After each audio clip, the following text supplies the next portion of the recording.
না? আরে ভাই, বিশ্ব নবীকে আমরা নূর মানি। সূরা মাইদা সূরা 5 আয়াত নম্বর 15 কয় জাআকুম মিনাল্লাহি নূরি কিতাবুন মুবিন।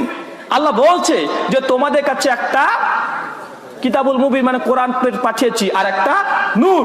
এই নূর অর্থাৎ তাফসীর ইবনে কাসির দেখেন, তাফসীর আহসানুল বায়ান দেখেন, তাফসীর জাকারিয়া দেখেন, অধিকাংশ তাফসীর যেগুলো আমরা মেনে থাকি প্রত্যেকটা তাফসীর লেখা আছে এই নূর ইয়ানি মুহাম্মদ সাল্লাল্লাহু আলাইহি সাল্লাম, অর্থাৎ দ্বিতীয় নূর অর্থাৎ বিশ্ব নবী। তবে আমরা বিশ্ব নবীকে নূর মানি কি মানি না?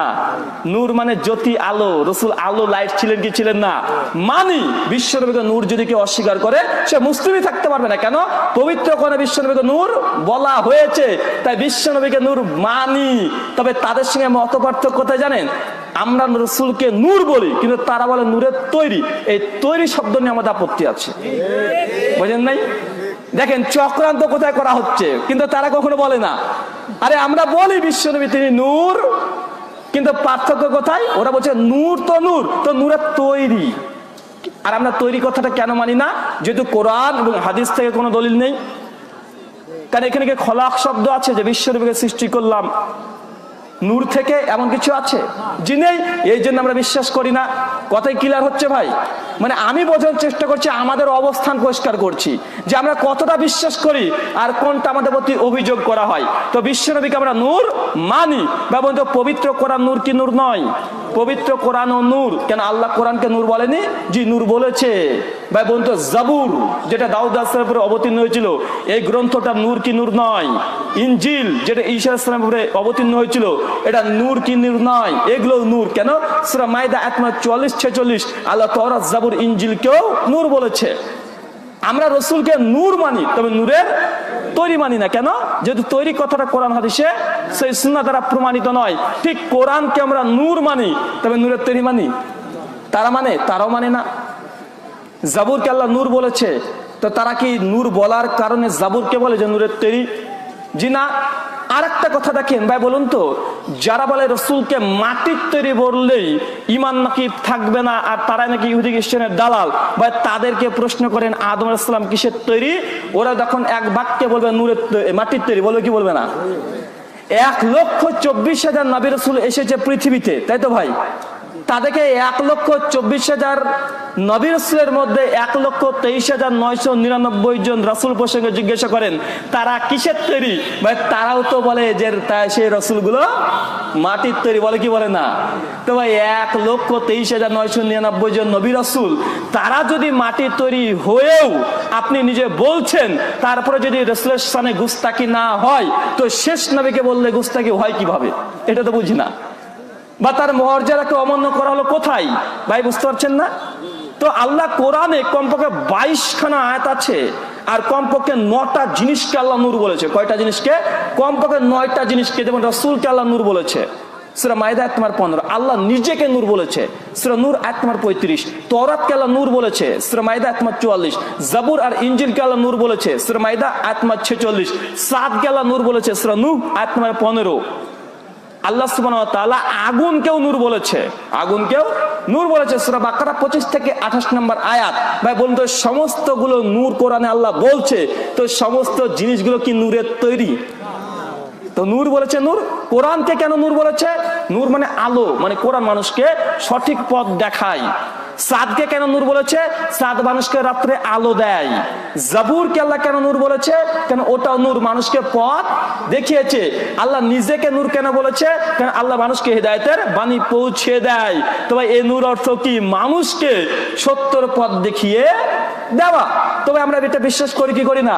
বিশ্বাস করি। মতপার্থক্য কোথায়? নূরের তৈরি মানি না। যেমন তারাও কিন্তু বলে না যে কোরআন নূরের তৈরি, তারাও কিন্তু বলে না জাবুর নূরের তৈরি।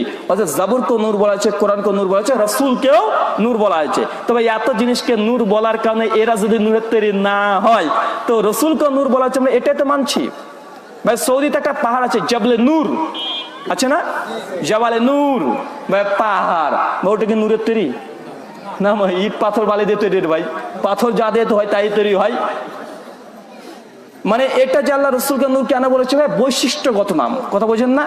বৈশিষ্ট্য এটা যে রাসূল মানুষকে পথ দেখাবে, আলো দেখাবে, হেদায়েতের বাণী দেবে। এই জন্য রাসূলকে নূর বলা হয়েছে, জাবালে নূর। কেন? ওইখানে প্রথম জিবরাইল আলাইহিস সালাম ওহী নিয়ে এসেছিল, লাইট চমকে উঠেছিল, এই জন্য তাকে জাবালে নূর, নূরের পাহাড় বলে। তো আল্লাহ বৈশিষ্ট্যগত নাম দিয়েছে, আর এরাই বৈশিষ্ট্যগত নামটাকে না বুঝে তারা বাড়াবাড়ি করেছে, কথা বোঝেন নাই। কিন্তু আমাদেরকে আবার বলছে যে আমরা নাকি মানি না, বা আমাদের উপরে মিথ্যা কথা, এটা আমরা মানি।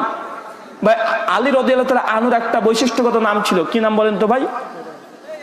শেরে খোদা, তাই তো ভাই? শেরে খোদা তারা বলে, এটা কিন্তু আমরা দিই না, শেরে খোদা তারা বলছে। তারপরেও ধরুন শেরে খোদা এই নামটা যদি আলী রাদিয়াল্লাহু তাআলার বৈশিষ্ট্য হয়, তো শেরে খোদা মানে কি? আল্লাহর বাগ, তাই তো? তো আল্লাহর বাগ আলী রাদিয়াল্লাহু তাআলা বৈশিষ্ট্যগত নাম, তার মানে কি আপনি পেছন থেকে লেজ খুঁজবেন নাকি? না, আলী রাদিয়াল্লাহু তাআলা বাঘের মতো ছিল দেখতে, কিছু কি জি না, তার বৈশিষ্ট্য কথা বলা হয়েছে। তো এইভাবে অনেকগুলো বৈশিষ্ট্য কথা বলা হয়েছে। ঠিক একইভাবে বিশ্বনবীকে আমরা নূর মানি, তবে নূরের তৈরি মানি না। কেন? তৈরি কথাটা কোরআন হাদিসে দ্বারা প্রমাণিত নয়, বরং আপনাদের বাংলাদেশের একজন বিখ্যাত আলেমে দ্বীন, যার নাম খন্দকার আব্দুল্লাহ জাহাঙ্গীর রাহিমাহুল্লাহ, এই যে ঝিনাইদাতে বাড়ি, ঝিনাইদা তো নাকি, ঝিনাইদাতে বাড়ি, তো ওনার একটি বই আছে আল মৌজুয়াত। উনি বইটা অনুবাদ করেছেন উনার একজন শ্বশুর জাফর আহমেদ সিদ্দিকীর উর্দু বই আল মৌজুয়াত, ওটা বাংলাতে তিনি অনুবাদ করেছেন আর কিছুটা ব্যাখ্যা সংযোজন করেছেন। তো তিনিও লিখেছেন যে রসুলকে নূর প্রসঙ্গে যে হাদিসটি এসেছে, যে আউয়ালু মা খালাকাল্লাহ নূরি, যে আল্লাহ প্রথম নূর সৃষ্টি করছে, এই হাদিসটা জাল, ভিত্তিহীন, হাদিসে কোনো কিতাবে নাই, হুজুরের মুখে এমনি চলছে। ভাই এই কথা আমি বলেছি না, ফুরফুরা পীর সাহেব বলেছেন। আর তারপরে খন্দকার আব্দুল্লাহ জাহাঙ্গীর রাহিমাহুল্লাহ, তারও একটি বই আছে হাদিসের নামে জালিয়াতি। ভাই শুনেছেন কি শুনেন নাই? বইটা 256 থেকে 275 পৃষ্ঠা পর্যন্ত আলোচনা করেছে। দিয়ে খন্দকার আব্দুল্লাহ জাহাঙ্গীর রাহিমাহুল্লাহ তিনিও বলেছেন বিশ্বনবীর সম্পর্কে যে নূর প্রসঙ্গে হাদিসগুলো এসেছে, যে বিশ্বনবীকে প্রথম নূর রূপে আকাশে রাখা হয়েছিল, বিশ্বনবী প্রথম নূর সৃষ্টি করা হয়েছিল, এই হাদিসগুলো একটাও সহিহ নয়, কোনো কিতাবে বর্ণনা আসেনি, মানুষ এমনি এমনি বর্ণনা করছে। বরঞ্চ তাফসিরে মারিফুল কোরআন নাম শুনেছেন? সূরা তাহা খুলবেন, সূরা নম্বর 20 আয়াত নম্বর 55, কদ জাআকুম মিনাল্লাহি, সরি, আমরা যে মৃত ব্যক্তিকে যখন দাফন করি, আমাদের সমাজে প্রচলিত আছে কোন দোয়াটা ভাই? মিনা খলাকনাকুম, আছে না নেই? এই যে দোয়াটা পাঠ করছে, এই আয়াত কোরআনের সূরা তাহার 55 নম্বর আয়াত। এখনই তাফসিরে মারিফুল কোরআন খুলে দেখেন, ওখানে একটা হাদিস নিয়ে আসা হয়েছে। কোন হাদিস? যে হাদিসটাতে পরিষ্কারভাবে বলা হচ্ছে আব্দুল্লাহ বিন মাসউদ থেকে, যে আমি আবু বকর ওমর যে মাটির তৈরি, সে মাটিতেই দাফন হব। ভাই বোন, তো কি বুঝলেন? তাফসিরে মারিফুল কোরআনে বর্ণনাটা নিয়ে আসা হয়েছে যে আমি আবু বকর ওমর, আল্লাহ রাসূল বলছেন নিজেই যে আমি আবু বকর ওমর যে মাটির তৈরি, সে মাটিতেই দাফন হব। ভাই বোন, পরোক্ষভাবে কি বলা হলো? কি বলা হলো ভাই?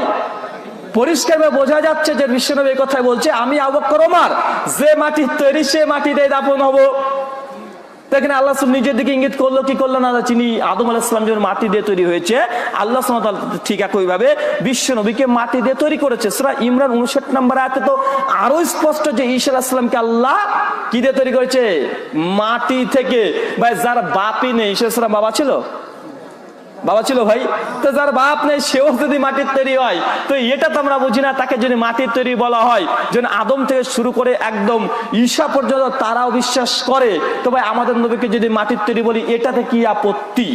তবে আমাদের আকীদা কি? সূরা কাহফ সূরা নম্বর 18 আয়াত নম্বর 10, সূরা হামিম সাজদা সূরা নম্বর 41 আয়াত নম্বর 6, বিশ্বনবী আল্লাহ সুবহানাহু ওয়া তাআলা বিশ্বনবীকে পরিষ্কার ঘোষণা দিতে বলেছেন, কুল, হে নবী আপনি বলে দিন, ইন্নামা আলাম ইন্নামা আনা বাশারা মিসলুকুম, আপনি বলে দিন আমি একজন বাশার মাত্র। বা এটা কার কথা? কোরআনের সূরা কাহফ আয়াত নম্বর 10, সূরা হামিম সাজদা আয়াত নম্বর 6। আল্লাহ বলেন নবী আপনি বলে দিন, আপনি জানিয়ে দিন আপনি একজন বাশার মাত্র। ভাই বাশার কি? সূরা সুয়াদ আয়াত নাম্বার 71 কে জিজ্ঞাসা করেন কোরআনে, বাশারা খলাকা মিনাত তিন, আমি বাশারকে সৃষ্টি করেছি মাটি থেকে। তবে কোরআনের একটা আয়াতের ব্যাখ্যা করে কি করে না? কোরআনের একটা আয়াত আর একটা জায়গা থেকে ব্যাখ্যা নেওয়া যায় কি যায় না? তো স্পষ্ট কোরআনে আল্লাহ সুবহানাহু ওয়া তাআলা বলছে যে বিশ্বনবী একজন বাশার, আর কোরআনে বলছে বাশারকে সৃষ্টি করা হয়েছে তিন থেকে, মানে মাটি থেকে। তবে আমরা মনে করি যে বিশ্বনবী মুহাম্মদ সাল্লাল্লাহু আলাইহি ওয়াসাল্লাম তিনি মানুষ ছিলেন, তিনি মাটিরও তৈরি ছিলেন, তাকে বৈশিষ্ট্যের দিক থেকে তাকে নূর বলা হয়েছে। কথা বোঝেন নাই? বৈশিষ্ট্যের দিক থেকে তাকে নূর বলা হয়েছে। আল আকিব, বিশ্বনবীর একটা নাম, কি নাম না? আল মাহি, শত্রু বিনাশকারী, বিশ্বনবীর নাম কি নাম না? মুহাম্মদ, আহম্মদ, আল্লাহর নাম আছে কি নেই? এই নামগুলো কি বৈশিষ্ট্যগত নাম না সত্তাগত নাম? এগুলো বৈশিষ্ট্যগত বিশ্বনবীর নাম। ঠিক আমরা এটা বিশ্বাস করি, কিন্তু আমাদের নামে মিথ্যাচার করা হচ্ছে। তবে মনে রাখবেন যে বিশ্বনবীও মানুষ, আমরাও মানুষ, তবে আমাদের মতো তিনি মানুষ নয়। ভাই আপনাদের এলাকাতে যে কি এমপি আছে, উনিও তো মানুষ নাকি? আর আমিও তো মানুষ, বা আপনাদের পাড়ার একজন মাঠ পাশেও তো মানুষ। তো দুজনই তো মানুষের দিক থেকে মানুষ, কিন্তু উনার মর্যাদা আর মাঠ পাশের লোকের মর্যাদা সমান? নিশ্চয় মর্যাদা সমান নয়। ঠিক একইভাবে আমরাও মানুষ, বিশ্বনবী মুহাম্মদ সাল্লাল্লাহু আলাইহি ওয়াসাল্লাম তিনিও মানুষ, কিন্তু তার মর্যাদা, তার মাকাম সর্বোচ্চ স্থানে আছে। সমগ্র সৃষ্টি জগতের মধ্যে শ্রেষ্ঠ ব্যক্তির নাম যদি বলি, সে ব্যক্তির নাম কি? মুহাম্মদ সাল্লাল্লাহু আলাইহি ওয়াসাল্লাম। সৃষ্টি জগৎ সমস্ত নবীদের সর্বশ্রেষ্ঠ নবীর নাম কি? মুহাম্মদ সাল্লাল্লাহু আলাইহি ওয়াসাল্লাম। আমরা বিশ্বাস করি এই কথাগুলো, কিন্তু ভাই এই কথাগুলো কিন্তু তারা এক সময় তো বলবে না যে না এই লামা যাবে আলাদেশ এগুলো বিশ্বাস করে। ভাই বলে তারা না শুধু সমালোচনায় করে? ভাই আমরা হচ্ছে এমন একটা জাত যে আমরা যেটা মুখ দ্বারা, মানে অন্তর দ্বারা বিশ্বাস করি না, সেটা জোরপূর্বক যদি মারেন তবু মুখ দ্বারা আমাদের বের হবে না।